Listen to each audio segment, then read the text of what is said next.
I'm Elizabeth Blauw. I am born in Holland during World War II. I'm at the moment 75 years old. I came to New Zealand in 1981 with my Dutch husband and our son of 5 years old. To go a little bit back to my story, as I was born in World War II, my parents were hiding a Jewish teenager. She was 14 years old when she came to my parents, and her name is Yvonne. Holland was invaded by the Nazis on the 10th of May 1940. And after 3 days, the country was occupied and the Queen went to England. 10% of the population in Amsterdam were Jewish. In compare with Germany, only 1% of the whole German population was Jewish, only 1%. Very small. After 1933, when Hitler came in power, a lot of Jewish people were leaving the country to escape what was looking not very good for them. And the Dutch government opened a camp, Westerbork, and it was a refugee camp for the German Jews in Westerbork. And they maintained it more or less themselves. Everything was there. They quite often worked on farms to earn some money and some food, and everything what in a normal village was there. And they were free to go where they wanted to go. So there were schools, there was sport, there was music. They cooked in kitchens all together. It was more like one big holiday camp, I would say. Well, it was not really a holiday.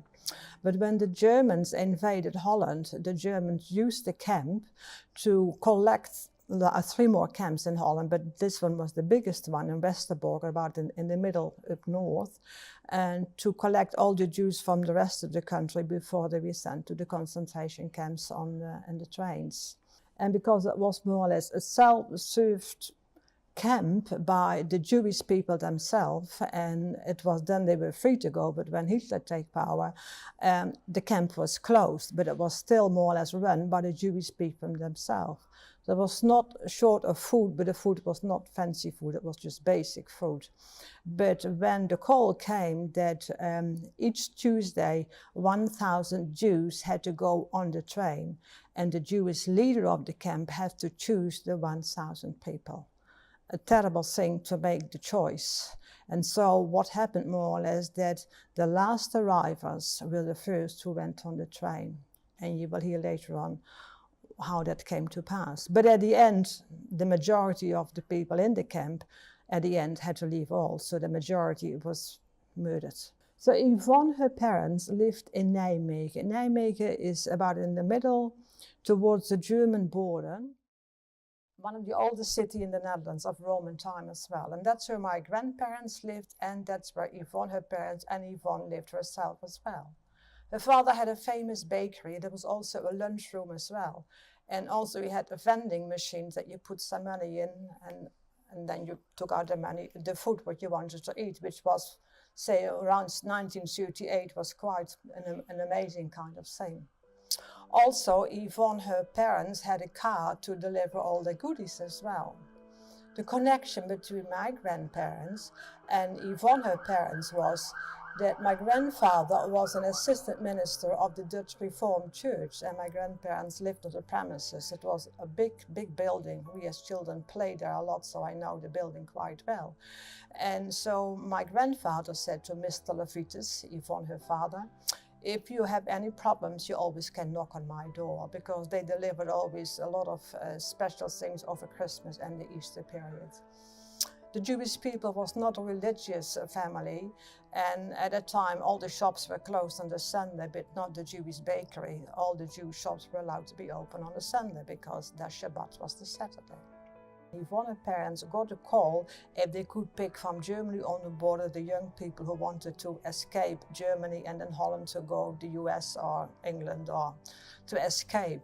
And the house was full of young people, and sometimes they had to sleep in the baths because there was no space anywhere else. But Yvonne grew up in a very protected home, so she had no clue what it was really all about. But sometimes the young people, they couldn't get the right papers to leave Holland, and sometimes they had to go back.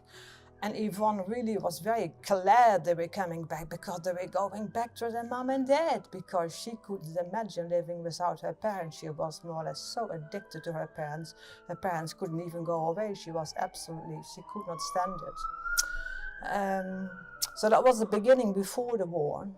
And then when Holland was invaded, not much changed for the Jewish people straight away, but then soon the call came that Jewish people would not have their profession like in public schools, not in public hospitals, and so they couldn't do their profession. The kids couldn't go to parks, they couldn't go to the swimming pools, so they were restricted with a lot of things. So gradually things became a little bit more difficult for them. Also in that city was quite some anti-Semitism. Well, really before the war already, because Yvonne went to the Montessori school and she was yelled at, you know, rotten Jew, things like that. And when there was a birthday party, she was never invited. So her mother said, what we do, we invite your whole class for your birthday. And everybody came to the famous bakery, but she was never invited after either. So there was quite, in that area already quite some anti-Semitism. And in that area, or the school she went to was quite, you know, doctors and dentists and lawyers. So that was not in every kind of people. So you would not have, well, I would think you would not have expected that. But then Yvonne couldn't go to school anymore, so she had some private lessons with 3 other Jewish children. She had a sister also, Hannah. Hannah was 8 years older than Yvonne. There was not much contact between the two of them because there was so much of an age gap. Well, I think don't know exactly which year it was, but I guess it probably end 1941, the bakery was confiscated. And it was a very old building as well. They lived above the premises and more or less in the center of that old city. And so they had to go to one of the suburbs as well. So the house was confiscated, the bakery was confiscated, and there was no money handed over, nothing at all. So the father was reasonably happy after a while. So he had his garden, and so the obvious had some money. But the mother said, we have to leave, we have to leave. But he was, in the beginning, he said, no, I don't want to leave my bakery. It's going so well. I built it up from nothing. So very early, the mother wanted to leave, but he didn't want to hear it at all. So then it became really serious that the mother said, we have to leave. So they organized, she was organizing to leave and escape, which was not easy to do either. They managed to get some contact with people smugglers from Belgium, and they would go to Brussels. But the mother insisted that the eldest daughter would marry before they were going to leave.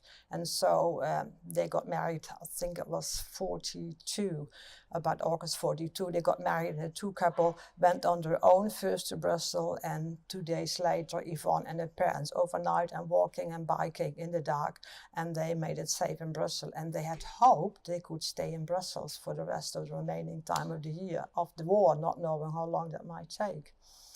But soon it was discovered they absolutely could not stay over there. And they also discovered that the people smugglers wanted only one thing, not to help them, they only want their money and nothing else. It's such an unreliable kind of people, the people smugglers. And each time they said, you hand over the money to us, we're not using it, we keep it, because if you get in court, then you lose everything, and at least we can give to the remaining people the money, what is there in the bag. But then they didn't keep their appointment, they didn't turn up at the right time, and so they were quite a nerve-wracking kind of thing. And also, there might be Germans around as well, especially around railway stations, and they had to travel. The aim was to go to Marseille in France. France was partly occupied and partly still free. And it was the demarcation line, and they wanted to make it to Marseille, and then they could either go to Switzerland or maybe to England from there. So they made it after, I don't know how many days. And why do I know all this information? Go back to the film of Schindler's List. When Schindler's List made the movie, all the money what was made of that movie, he made it available for Jewish people to tell their story on an interview. And Yvonne used that opportunity, and I've got that video, so a lot of information I get what was on that video, also for my grandparents and for my parents. And that's what I know about the travel to France as well. And it was very liberating for a lot of Jewish people that they could speak out about it, and it became like a public, it's to know. It healed a lot of pain at the time. So they made it at the end to Marseille after quite struggling. And so the two smugglers, it was a so-called the man and his fiancée, and they were very close, and they said, we went on a bus, and so we get out the bus before we enter the village, and then we have to make so and so, we have to go around the corner, and we come and have a look if it's safe, and then we say you come, and then you come. So they came that far, nerve-wracking of course, and so they went around the corner and never came back.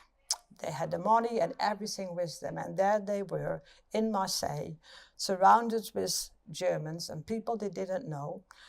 What to do next? They were absolutely devastated. And Yvonne and her parents, mother was crying, but the mother had put in the sole of her shoe, put some money. And so the young couple, the husband said, I like to take Yvonne and my wife, and I try to make it through Switzerland over the mountains. But Yvonne didn't want to leave her parents, and neither did her sister. And then the husband took his crying wife over his shoulder and walked off with them, with her. And they made it, after great difficulties as well, to Switzerland as well, and they survived the war as well. And Yvonne and her parents, they went on their own accord, tried to go back to Nijmegen. They didn't know where else to go. After quite a difficult time, they made it back to Nijmegen. There was one big thing in Paris, and Yvonne had been stealing on markets fruit and sugar cups, and because they were hungry and there was not much money to survive, more or less. But she stayed with other people, but a lot of things she cannot remember that anymore, so I can't tell you more about it either. But it was in Paris that they were stopped by 3 German soldiers. And so they had, of course, all false papers. They had false papers and false passports, and so they had to hand over the passports. And the mother ran away, but Yvonne had to run after her mother to get her mother back. And so the soldier looked at the passports, and it took for a long time. And they were nerve-wracking. And then he looked at Yvonne and stroked her over her head and said, you can go. And Yvonne felt like he probably had a daughter her age, and he let them go. So they made it to Nijmegen, and they knocked on my grandparents' door, nighttime. Curfew, they were not allowed to be at nighttime, even on the streets. And so my grandfather let them in. And there was a good hiding place as well. But my grandfather thought it was safer if Yvonne would go and stay with their eldest daughter, my mother, and it was down south in the country. And Yvonne was so devastated by all the anxiety, what had been going on, or what happened in that short period of time, really, because they left I think it was in August, they left Nijmegen, and when they came back to my grandparents, it was the 12th of January, the next year, 1943. So contact was made for Yvonne to go to my parents, and there was an elderly lady, a friend of my grandparents, would accompany Yvonne on the train. They would sit close to each other, but not. They were together because in case something happened. And Yvonne, her hair was dyed and she had a scarf on and things like that. And because there were soldiers also on the railway stations, but they made it safe to my parents' place. And I remember how my grandparents' place was, where they lived above the premises of the church, and there were big stairways as well coming down. And when that lady came, Yvonne ran downstairs and ran away. She was so glad to get out of the house as well. And she never said goodbye to her parents. She didn't wave and nothing. She just left, and that has been haunting her the rest of her life. So she arrived at my parents' place, and she met my parents. She had never met my parents before. And she saw my mother knitting baby booties, and that was for me because my mother was pregnant of me. My father, it was a very small house. My father worked for the coal mines, by the transport with the training for the coal mines, for the coals. And there were all houses for the workers, for the employees as well. But they were very small houses, like very close together, and Yvonne described it as like it was a card box. You could hear everything. You had to whisper more or less. When you flushed the toilet, the neighbors could hear it. And by the front, the pavement was next to the windows, so you could quite easily look into the windows. And at the back there was the gardens and also a path. You could look from the back in the houses as well. So there was not much privacy from the front as well as from the back. But my father has taken some wooden planks from the floor in the living area, and there was a bit space underneath. And so I don't know how long Yvonne had been staying there at night time, but you couldn't even sit straight up, so small it was. And then there was just the planks back and the lino and the carpet and a big lazy boy chair on top of it. So, but nothing happened. They never had someone checking the house, but you never knew that beforehand. So then I was born, and that was a much delight for Yvonne. I was too small to, as a premature baby, to drink properly. So Yvonne had to spoon feed me. And she said that was so delightful to have a little innocent baby looking after, and it kept her mind about of a lot of other things as well. Scary moments was when the planes were flying over, like the Allies when they the Allies when they come in to bomb Germany, because that was so close to the German border as well. But also when the German planes were flying over to bomb other cities in Europe, and special to England. But at times she had to pop in my parents' bed because she was scared, but it didn't very often. And sometimes she felt, I wish a bomb would fall in the house and it's all over. Because when you're in prison, you know you can count the days when you come out. But when it's a war and you be in hiding, you don't know how long it would take. So she had to whisper. She more or less lost her voice, and she was bored stiff. I mean, at that time she couldn't go to a library. There were not many books in the house. She was very, very, very bored as well. Then there came in one stage. There came in a message from my grandparents that one of my aunts was very sick, and that was the code. When that happened, then something had gone wrong on the other side in my parents' city of Nijmegen. But they didn't know what had happened. So, but they felt Yvonne had to leave in case there would be the house would be checked and find out that they were hiding Jewish people as well. So urgently, another family had to be found, and they know a family from church, and they know they were in the underground as well active. So Yvonne went to that family, and it was a family with 5 children.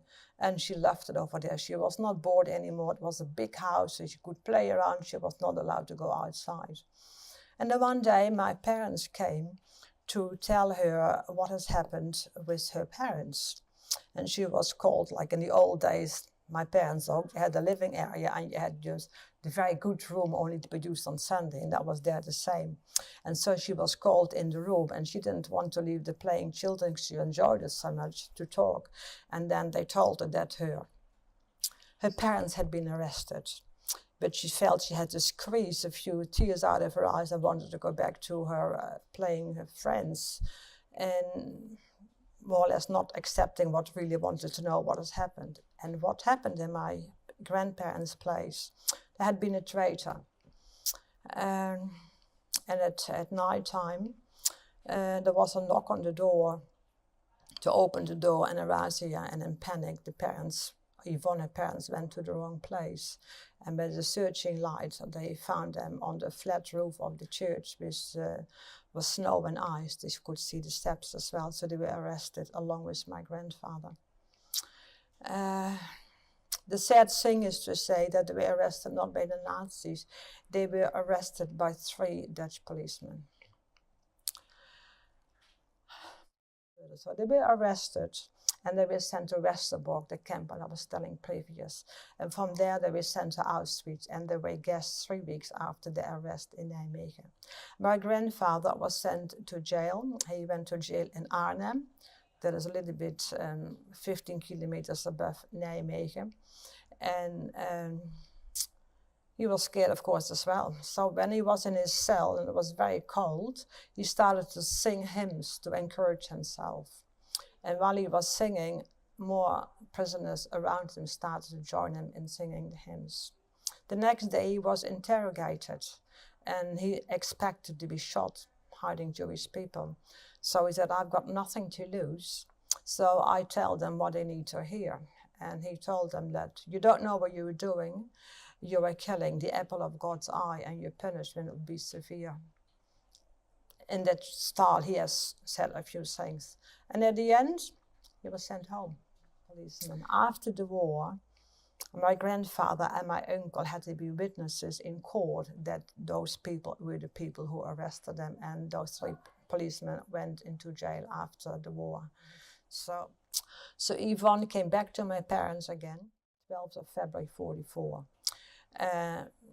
Then Holland, the south of Holland, was liberated a lot earlier than the rest of Holland. Where my parents lived, they were liberated in September 1944, while the rest of Holland was not liberated till 5 May 1945.